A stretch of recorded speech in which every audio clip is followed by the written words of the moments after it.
Welcome to Lab 13. In this lab, we'll be discussing primate evolution, and then we will segue into the next lab for the human lineage. I will say ahead of time, I know the last lab, it seemed like everything was making a lot more sense and it was a lot easier, and it was.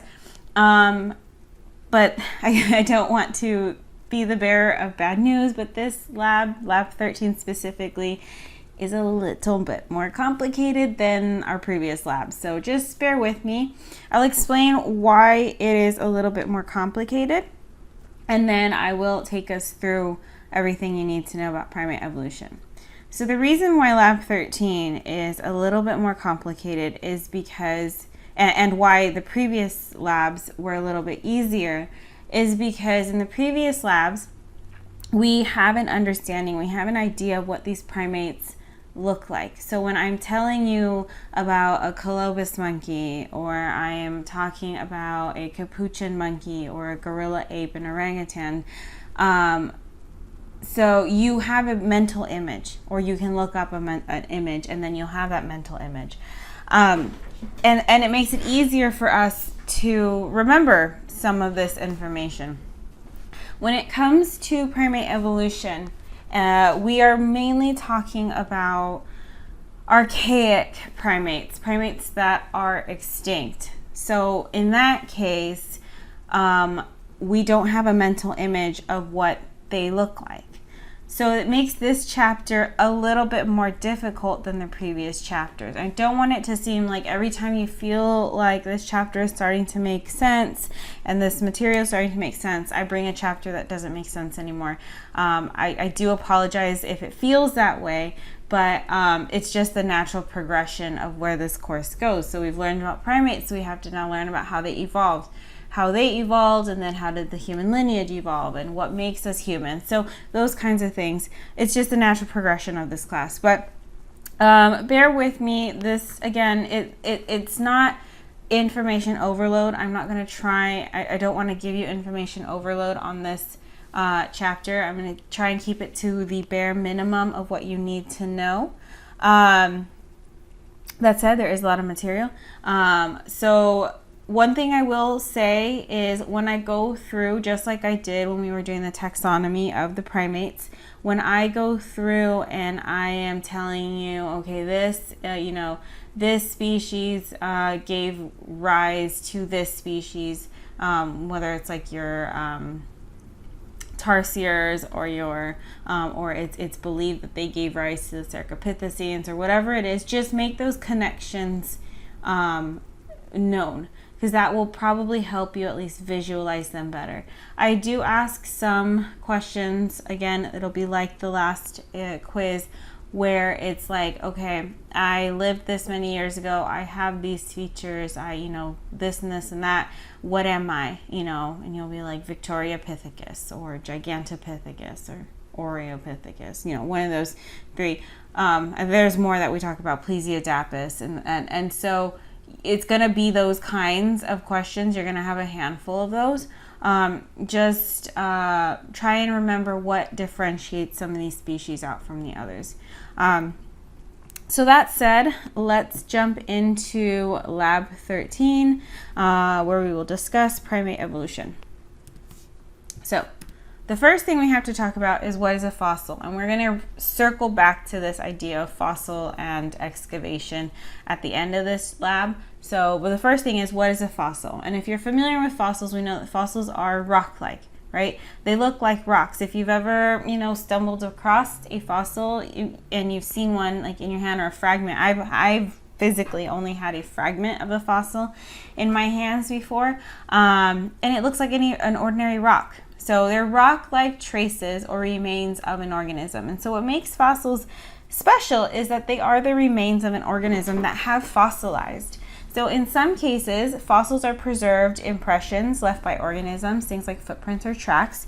So I actually had a rock collection when I was younger. It was given to me by a friend's father who, to this day, either he was a geologist or an archaeologist or something like that. I don't remember what his actual job was, but he gave everyone in our class a rock collection, and in that rock collection came a dinosaur bone fragment and a fossilized fish imprint. And so it was like an imprint of a fish, and mine had like little scale imprints on it, so you couldn't really see the fish itself, or we couldn't see much of it, but it did have that. And so in some cases we have the actual bone, right, that fossilized material, and in other cases we'll have imprints, right, footprints, tracks. And so what we see with it is that fossils in general, whether we have the footprints or tracks, other times when we're talking about the organic materials, and what we are probably more familiar with when we think about fossils is that we're talking about the organic materials that have decayed and have slowly been replaced by minerals from the surrounding environment. So there are some bones or some parts of the anatomy that are fossilized better than others. And what we can find, or what we find most of the time, is that teeth are very, very well preserved in the fossil record. So while any organic material can become a fossil, what we are most interested in are the fossils formed from bones and teeth. Fossils are basically rocks, and that's one thing to remember, because when material fossilizes, it is, the organic material is decaying, but it is being slowly replaced by minerals. And so what this means is that we no longer or we're losing organic material. What that means then is that we're losing the DNA. And so sometimes we'll have cases where the fossils are partially fossilized, and we'll have some small pockets of DNA, but that's uncommon. In those cases, it's probably a specimen that has died fairly recently. And when I mean fairly recently, it could be 10,000 years, 20,000 years, something like that, as opposed to 3.4 million years ago. So when we have that DNA, we can then extract that DNA. We can do genetic analysis in order to see where it lies in the lineage of whatever specimen we're looking at. That said, a lot of times, most of the times, it's uncommon to find partially fossilized materials. So for the most part, it's very uncommon. These trace amounts of DNA, again, are more likely to be found in remains that have fossilized more recently, as opposed to others that are, can be millions of years old.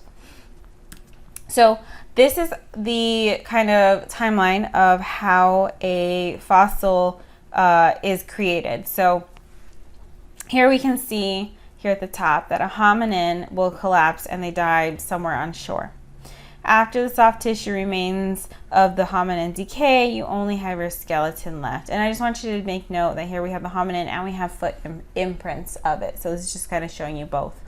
So the skeleton is left, the hominin's footprints are left in the mud. The water level of the lake will rise, and then the lake sediments will settle and cover the hominin's bones and footprints. Then the bones fossilize in the thick layer of the sediments at the bottom of the lake. While sediments continue to be deposited as layers, the lake dries and other geographic processes occur. A volcanic eruption might happen and then spew ash. It'll spew ash over the region, providing more layers. You can have any assortment of things happen. And so now this fossil is now embedded in a geological stratum, right? So a layer. Erosion exposes the deep strata in a geological column, revealing the fossil skeleton and footprints. So now we're having the fossilized skeleton be revealed and the footprints as well. Obviously they'll be excavated, right? They kind of skip that step over. And then a biological anthropologist will examine the fossilized hominin remains, and the bones provide material for study. So the ancient soils, the paleosols, will provide material for environmental reconstruction. So we really are looking at not just the skeleton, not just the imprints, footprints, but also the soil around it, right? We at some point there was a volcanic eruption, and there's a layer of volcanic eruption. right? Ash, right? And it'll tell us, we can date when that was. And the different layers, the stratas, will give us a picture of what life was like at that time. So we will look at the layer at which this skeletal remains are discovered, and we'll analyze those skeletal remains and then try to, reconstruct a picture of what life was like when this specific specimen died and around the time that they lived. So fossilization is the process of fossil formation that occurs under certain conditions. So what are those conditions, right? It's very important to go through the conditions for fossilization. So the organic material has to decay slowly to then be successfully replaced by surrounding minerals. So your material, your tissue, right, and even your skeletal bones, right, all that decay has to occur slowly, and then slowly we'll have minerals coming in and replacing that organic material. Any conditions that speed up decay are not good for fossilization. So if you have a situation where you have rapid decay, fossilization is unlikely. So what are some things that speed up decay? Things that speed up decay can be things like too much moisture in the environment, acidity in the environment,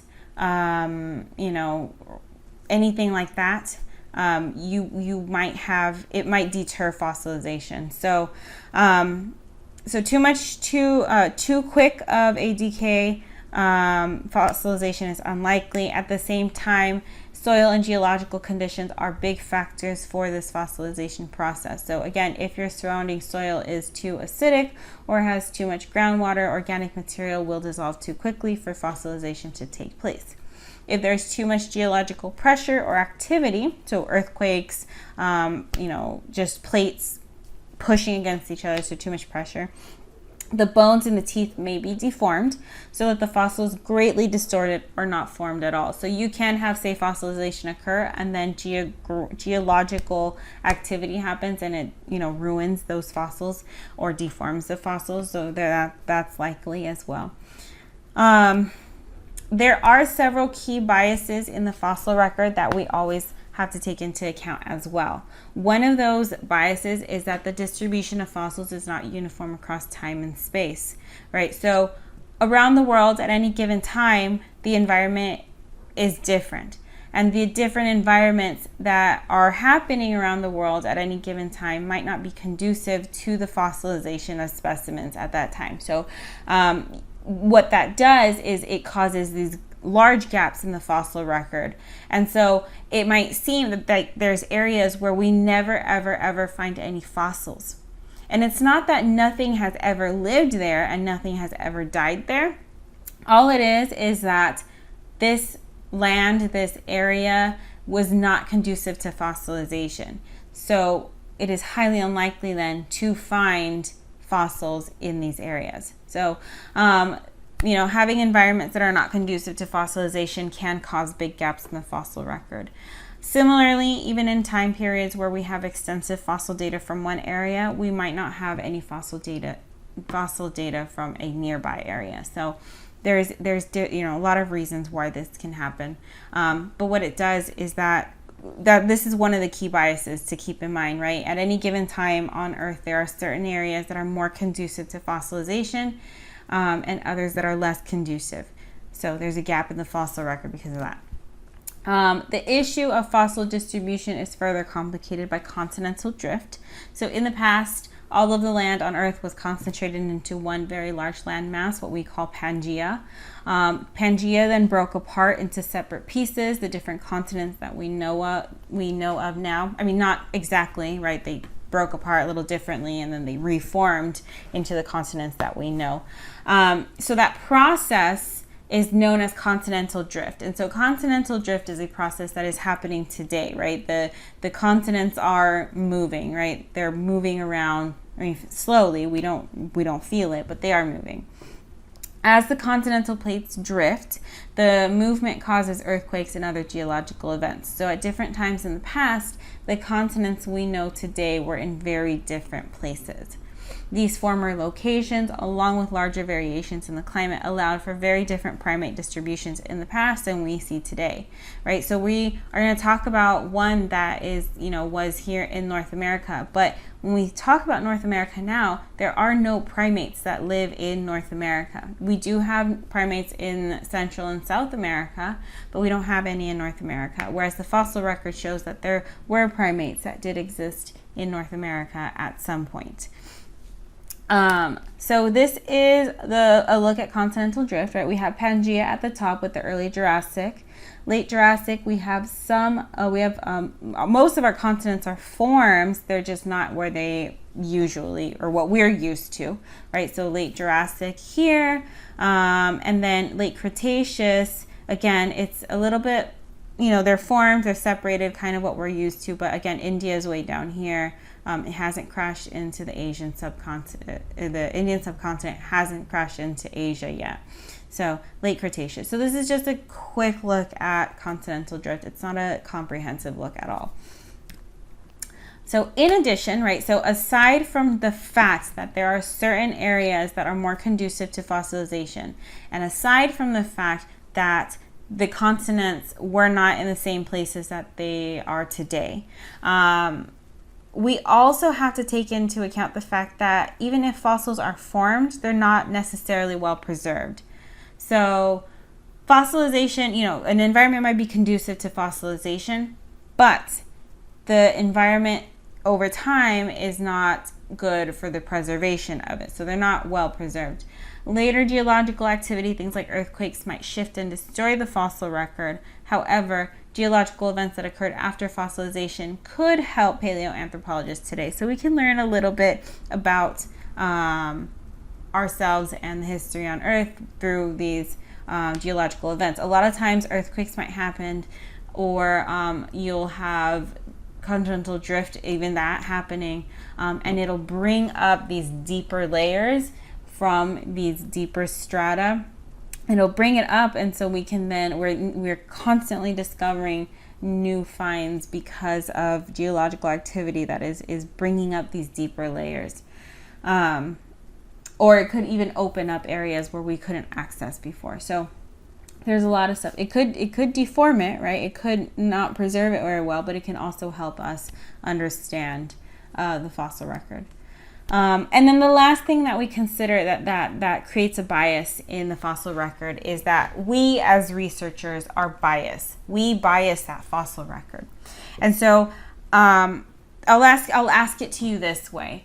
If you were a researcher and you were given funding for a research project, would you choose a site that has absolutely no evidence of fossils ever being discovered, or would you choose a site that has had fossils discovered in the region before? And so my instinct, and as a researcher and just as a human being, is telling me that you likely answered you'd go to the area in which fossils have been discovered before. And this biases the fossil record, right? We tend to look in a limited number of places for fossilized remains. Part of that reason is because many researchers have found remains in these areas before, so we know that this area is conducive to fossilization. However, part of the decision about where to look is also based on our own preferences, our emphasis on certain time periods or regions or current events in the region. So, we might be looking specifically for, Australopithecus afarensis fossils, and we are going to look in a specific region for those fossils, right? There's an area in Great Britain that was very conducive for fossilizations, is specifically talking about like dinosaur bones, and I can't remember the area specifically. There's like a beach that fossils are everywhere. And what I mean everywhere is like people can have picked up rocks and they'll crack them open, and inside that rock is a fossil. And so it's very, very interesting. And so when people will research, they'll most likely go to an area like that, an area that is rich in fossils, where they have a higher chance of discovering something than anything else. And again, it will go based on your own research. If you are looking specifically for Neanderthal fossils, you're not going to look in Africa. You're going to look somewhere in Europe or Asia, right? You're going to be looking in like Spain and France specifically for Neanderthal fossils, down into the Middle East. So really, again, we as researchers will bias that fossil record because it'll go based on our preference.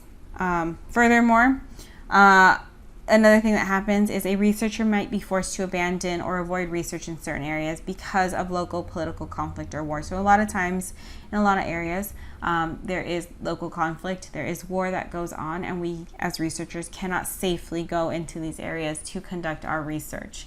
So that's one thing to keep in mind as well. So the choices made about where to look for fossils might result in some areas being overstudied while others are left completely untouched. And that's something that we have to understand as researchers, that the fossil record has been biased for many reasons. Conduciveness for fossilization and just preferences of the researchers overall. Okay. So before the primates, we're going to go over this very quickly. I'm not asking you guys to remember the specific time periods in the Jurassic and all that stuff. So don't worry about that. But Earth's history is divided into 4 different time spans. The smaller chunks of time are the epochs. The numerous of epochs will form periods, which then form eras. Multiple eras then form an eon. So each of these divisions is given a name, and increasing detail is provided for more recent times.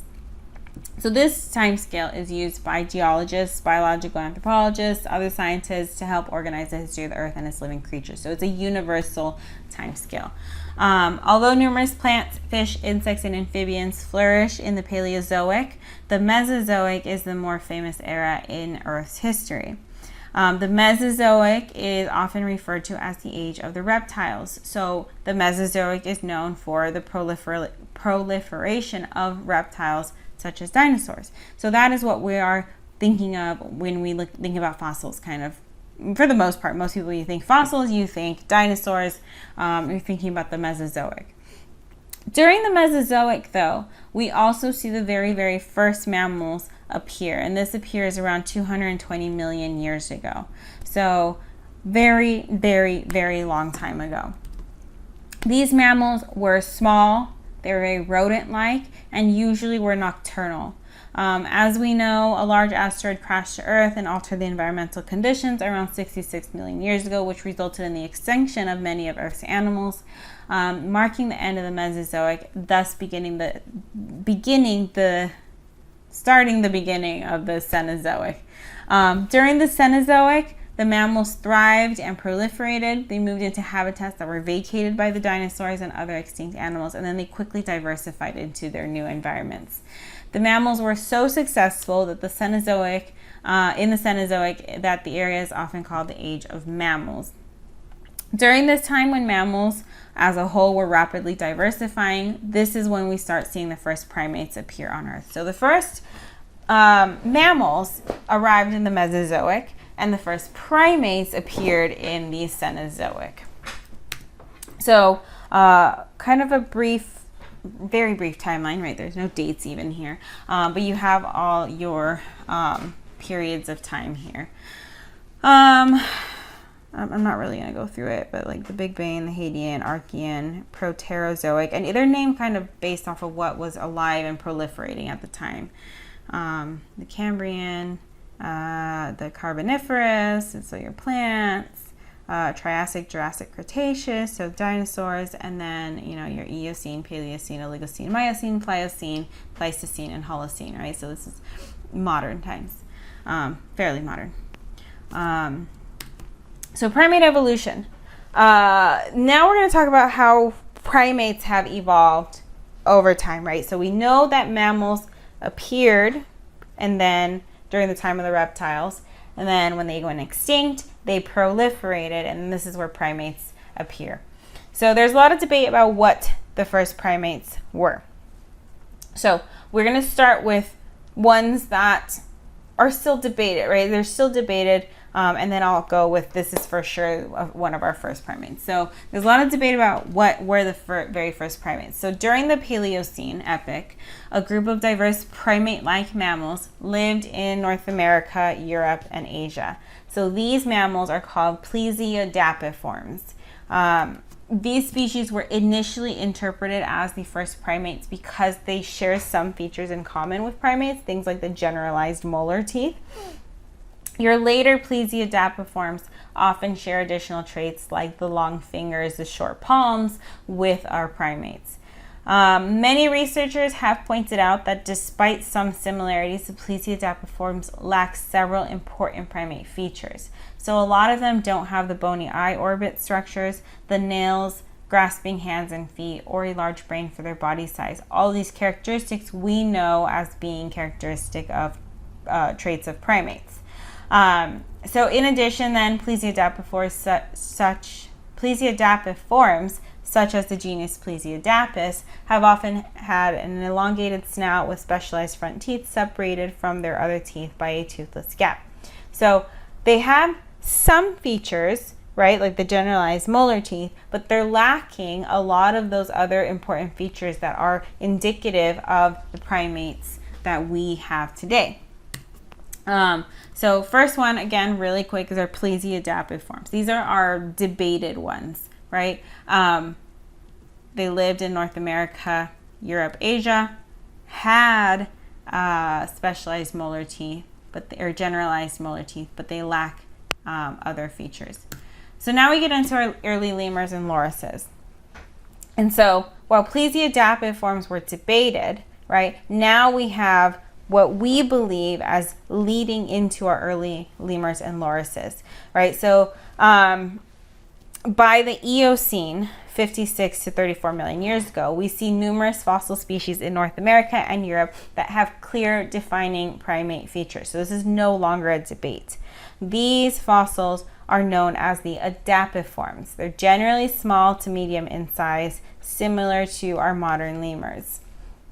They have forward-facing eyes, they have post-orbital bars, grasping hands and feet, nails instead of claws, and larger brains than other mammals. So again, now we're seeing they clearly have primate features.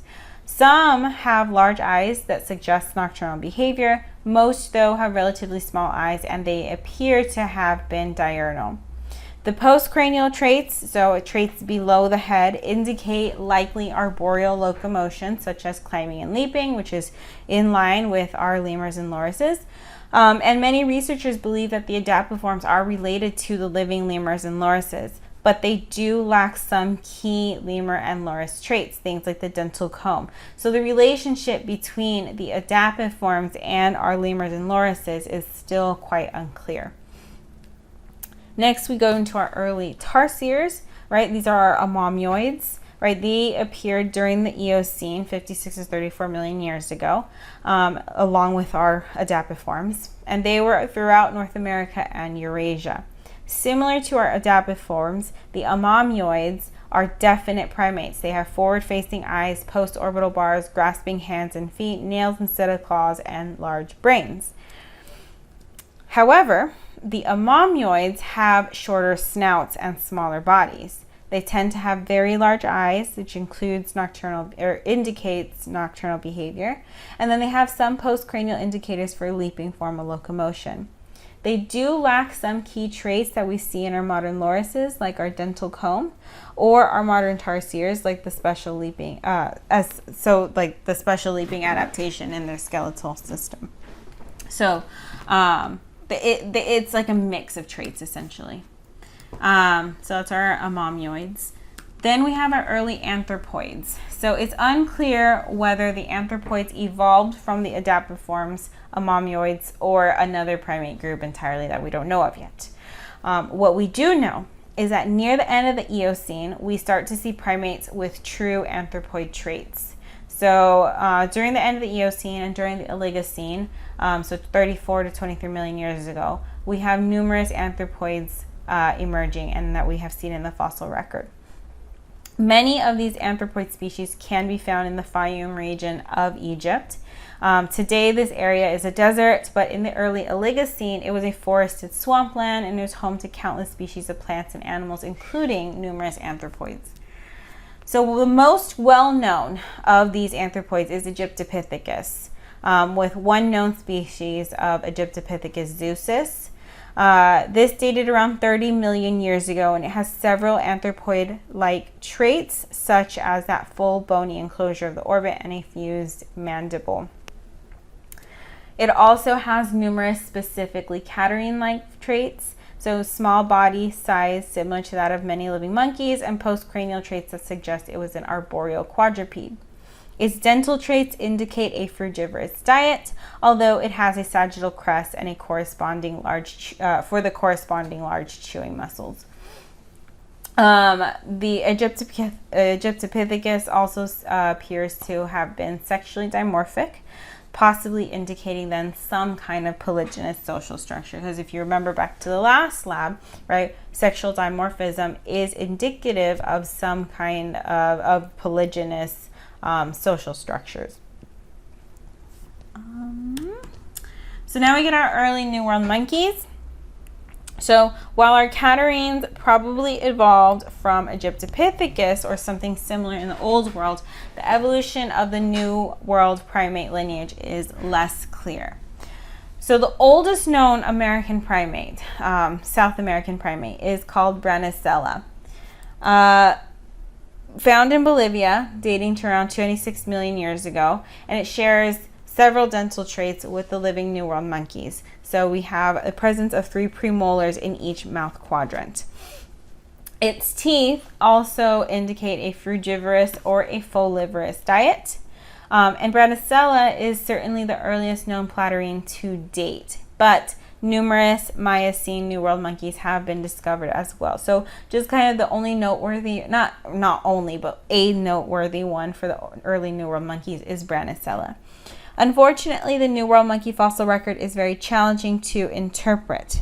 So while many fossil species have been discovered, the primate fossil record of Central and South America is relatively sparse. All we have to do is think about the environment in Central and South America to realize why, right? It is humid, it is moist, and so that's not conducive to fossilization. So that's the first reason. Second, it's particularly difficult to determine where the New World monkeys came from, right? So it's very, the lineage of New World monkeys is not as clear as it is in our other primates. Our early Old World monkeys, so early catarrhines would have split into 2 distinct groups that we recognize today, the Old World monkeys and the apes. So the oldest genus in the distinct Old World monkey lineage is Victoriopithecus. There is one known fossil species of Victoriopithecus massinensis. Although Victoriopithecus appears in Africa around 19 million years ago during the early Miocene, it's primarily known from a site in Kenya that dates to around 15 million years ago during the Middle Miocene. Victoriopithecus has bilophodont molars that we see in Old World monkeys today, and it generally has a mix of colobine-like and cercopithecine-like features. It has wide incisors and low molar cusps, suggesting a frugivorous diet. However, we also see that it has a sagittal crest, suggesting prominent chewing muscles and a dietary adaptation emphasis on hard fruits. The postcrania indicates at least some adaptations for terrestrial quadrupedalism. After they split from the apes, Old World monkeys evolved into distinct groups that we recognize today, our colobines and our cercopithecines. The exact nature and timing is unclear, but numerous fossils of each group appear throughout Africa and Asia at the end of the Miocene.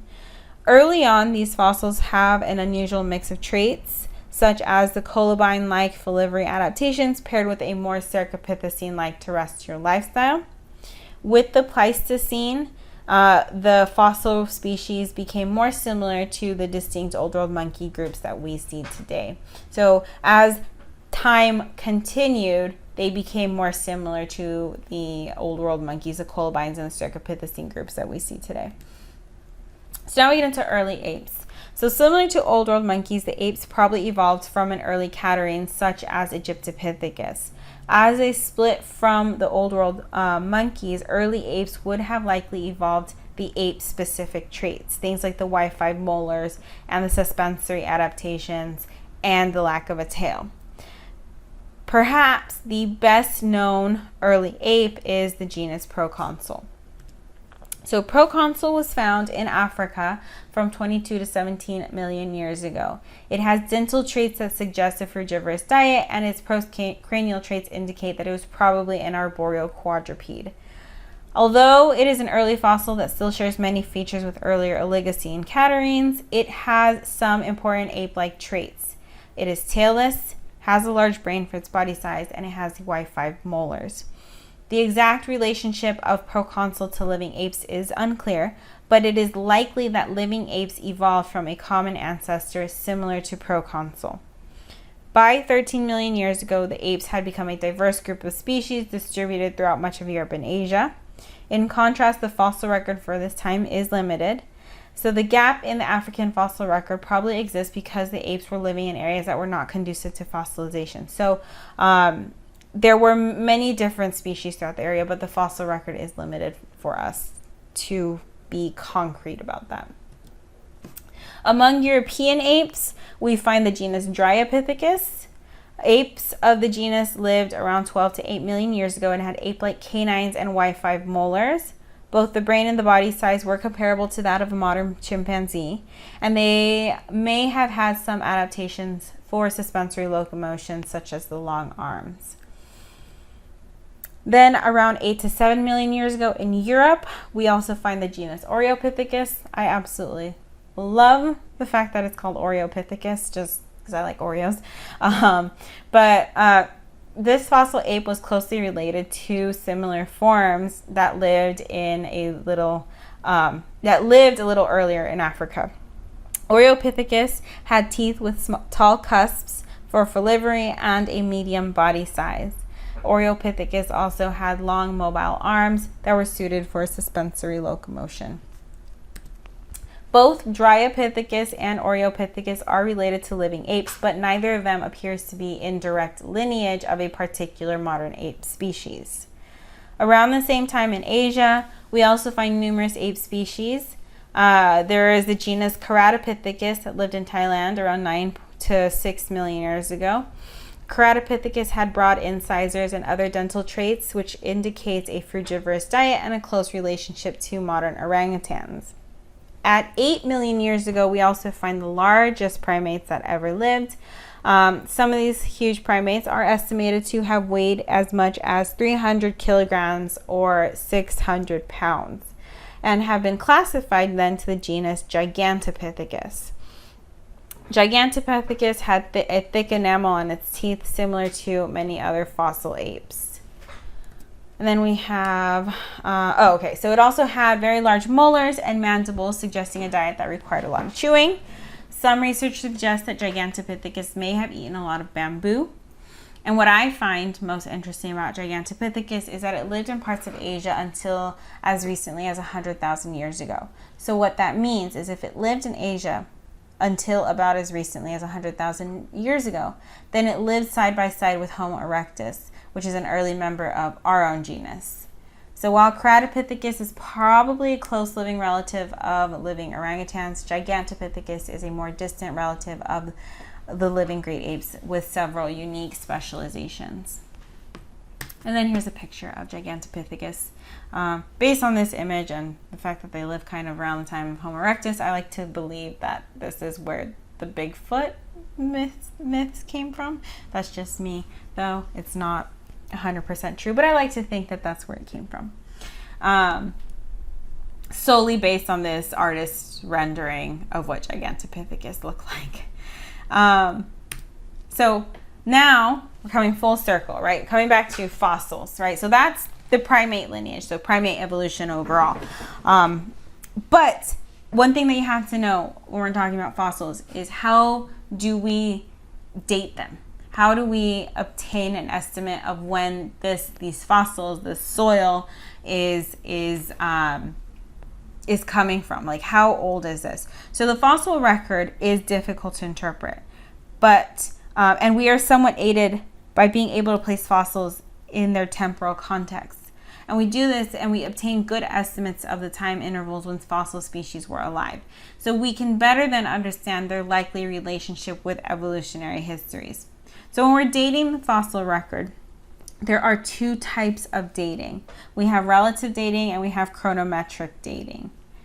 So I'll go through each of them. So relative dating is any dating method that provides the age of something relative to the age of something else.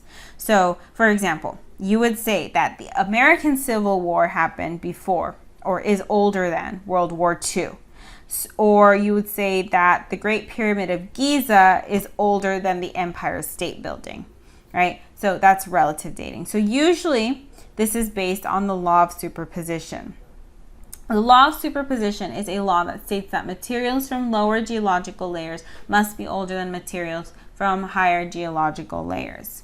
So if we think about it, so what happens is over time, sediment and rock build up in layers on the Earth's surface. What I like to think about it is I like to think about it like a cake. So when you're thinking about layers in a cake, the bottom layers are the layers that were formed first, right? Those are the ones you put down first. The layers at the top are the layers that are formed last, right? Those are the layers of cake that you put on last. So the law of superposition uses this principle to argue that the material from our lower, deeper geological layers then must be older than the material from the higher, shallower geological layers. So one of the most common relative dating methods is comparative stratigraphy. So stratigraphy is the study of the deposition of geological and cultural layers or strata. Comparative stratigraphy assumes that things found in the same strata are from the same time interval because they were deposited together. So that assumption can help us get a sense of the relative age of materials at a site. So if we can't directly date the fossil, we can date the soil surrounding it because they were deposited at around the same time. This method can also be used to get relative ages for materials at different sites. Often the same geological events leave similar strata at different sites. So an example would be if there was a large volcanic explosion, it may leave a similar layer of ash at multiple sites in a region. So using comparative stratigraphy, we can argue that materials found in the ash layer at one site should be the same as materials found in the same ash layer at another site. This method is useful in that it gives us a rough estimate for how old or young things are in relation to one another. It can also be used along with other dating methods to get even more accurate dates. So, for example, if a particular material in a layer may be able to be dated by another method, its age can then be assigned to that particular material and all other materials in that layer at the site and materials found in the same layer at other sites. So if you can date one thing, you can give that same date to everything in that layer. However, stratigraphy can be very difficult to interpret, right? An earthquake might shift the strata, a rodent can burrow through the layers and mix up the materials, or a human can plow layers together to prepare for a field for planting or building. So these and numerous other events could disturb the strata, which then can lead to misinterpretation. So the other main type of dating is called chronometric dating. So chronometric dating provides a numerical age estimate for the material involved. So you would say, for example, that the American Civil War started in 1861 and World War II started in 1939, right? So actual dates. Or that the Great Pyramid was built about 4,500 years ago and the Empire State Building was built around 85 years ago. So you got actual numerical age estimates. Because these methods give a numerical age, they're sometimes called absolute dating methods. This name, though, is misleading because it suggests that we're absolutely certain of the precise age assigned, when in reality, we're not completely certain and we often get age ranges instead of one precise date. So there are two kinds of chronometric dating. The first one is radiometric dating, and the second is non-radiometric dating. So radiometric dating is any dating method that uses principles of radioactive isotope decay to determine numerical age. Isotopes are variations of an element that differ in the number of neutrons in the nucleus. So, an example, carbon has 3 isotopes, and they each have different numbers of neutrons. So carbon-12 has 6 neutrons and 6 protons with a total mass of 12. Carbon-13 has 7 neutrons and 6 protons for a total mass of 13. And then carbon-14 has 8 neutrons and 6 protons for a total mass of 14. So it's radiometric dating. While many isotopes are stable and they remain unchanged indefinitely, other isotopes are radioactive and they decay over time. So these radioactive isotopes will decay until they become a stable isotope or for another element. So the length of time it takes for half of the original amount of isotope to decay is called its half-life. So we can then measure the ratio of the amount of radioactive isotope to its stable counterpart and then determine how many half-lives have passed. Different isotopes have different half-lives. So isotopes with long half-lives are good for dating older material, and isotopes with shorter half-lives are good for dating more recent material. The most famous radiometric dating method is radiocarbon dating. So radiocarbon dating is a dating method that relies on carbon-14, which is an isotope with a half-life of 5,730 years. Carbon, as we know, is found in all living organisms and in the atmosphere.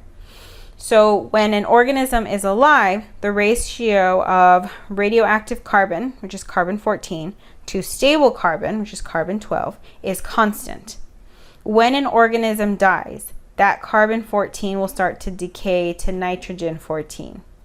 Radiocarbon dating requires organic materials such as bone, shell, or wood, and then we use that to then see how many half-lives have passed so we can then get an estimate of the date. So radiocarbon dating is particularly useful because it provides a date for the actual material rather than relying on the surrounding rocks or soil.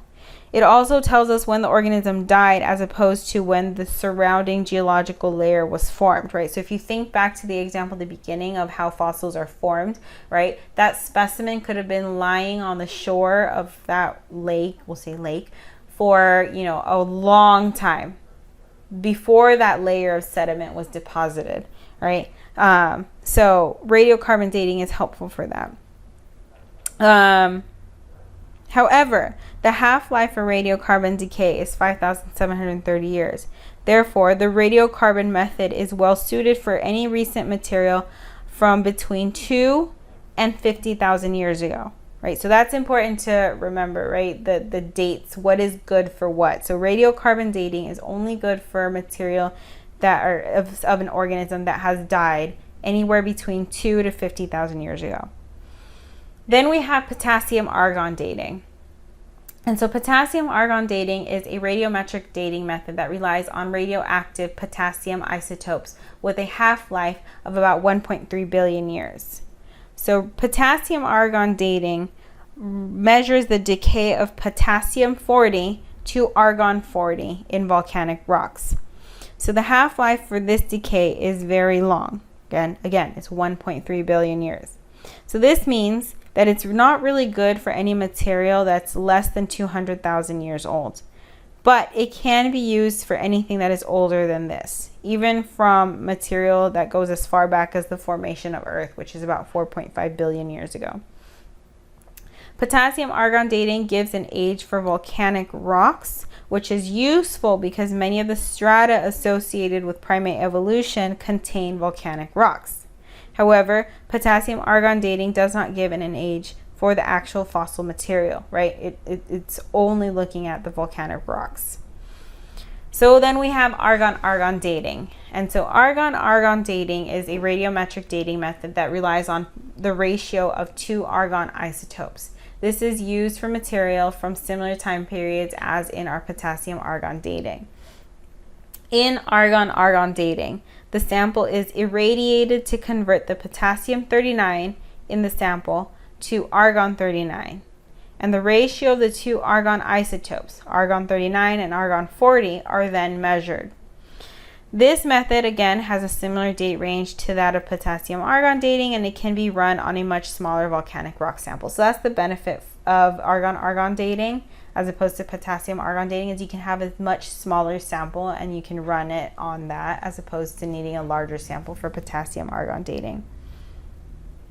Okay, and then the last thing here is paleomagnetic dating. And so non-radiometric dating methods are chronometric techniques that are not based on radioactive isotope decay, are things like paleomagnetic dating. So paleomagnetic dating is a non-radiometric technique that is based on the changes of the magnetism of the planet.